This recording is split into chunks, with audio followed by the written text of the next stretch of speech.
Olha a pergunta interessante, né? E essa pergunta eu vejo assim que ronda todas as situações pessoais, profissionais, em todos os níveis hierárquicos.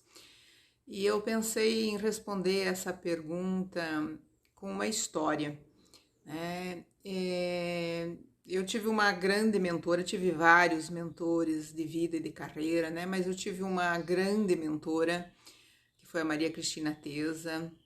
Lá na época, nos anos de 2000, não tinha atendimento online, não tinha WhatsApp, né? Então, frequentemente, até nas formações, eu e mais algumas pessoas que também eram muito influenciadas por ela, a gente ia a Curitiba, passava lá um final de semana inteira, numa escola lá, fechados, olhando questões de vida, de carreira, de trabalho.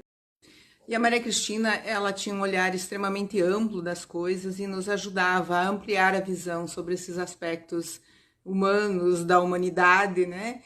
E recorrentes. E eu me lembro que eu fiz essa pergunta para ela, né? E ela olhou para mim e me respondeu com uma frase bíblica, né? Que dizia assim: Maldito o homem que confia em outro homem. E naquele momento aquilo me chocou, né? Porque como assim não confiar nas pessoas, né? Mas me fez pensar e em vários momentos ela me ajudava a interpretar tudo isso, né? No sentido assim de que quando a gente coloca toda a nossa expectativa, porque normalmente aí tem expectativa, né? Falsidade tem a ver com o que a gente espera de retorno, né? Quando a gente coloca toda essa expectativa e essa confiança, o risco é muito grande. E aí tu vai me dizer assim, bah, então eu preciso viver sempre desconfiado? Não, de forma nenhuma, né? A gente não deve viver desconfiado. E aí eu tenho um outro grande mentor que eu tenho a benção ainda de ter contato com ele, que me ensinou muito, o seu Haroldo, né? E ele me disse uma outra frase que também eu não esqueço, né? No sentido assim, prefiro ser enganado de vez em quando do que viver desconfiado sempre, né? Então, assim, este caminho do meio, no sentido assim,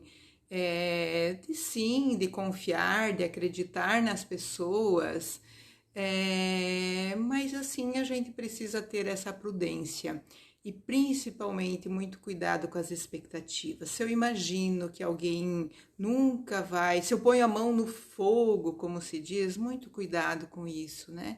Isso é muito pesado, inclusive para as pessoas. E aí tá, né? Então, como é que a gente não vai perder a nossa naturalidade, a nossa espontaneidade, numa visão de acreditar nas pessoas, mas não colocar todas as fichas, no sentido assim, não imaginar que isso não possa mudar, de que elas vão ser eternamente leais. Não, né? E aí, com certeza, trabalhar a nossa segurança interna, de que a gente fez o nosso melhor, que a gente foi verdadeiro, que a gente foi espontâneo, que a gente fez o que deveria ter feito. E o que acontecer daí é responsabilidade das pessoas. Mas cuidado, né? Com certeza, né? O caminho da prudência, como se diz, o caminho do meio, né? E a gente poder ser nós mesmos com a nossa força interna, sem esses medos e receios, e administrar eventualmente algumas coisas que acontecem.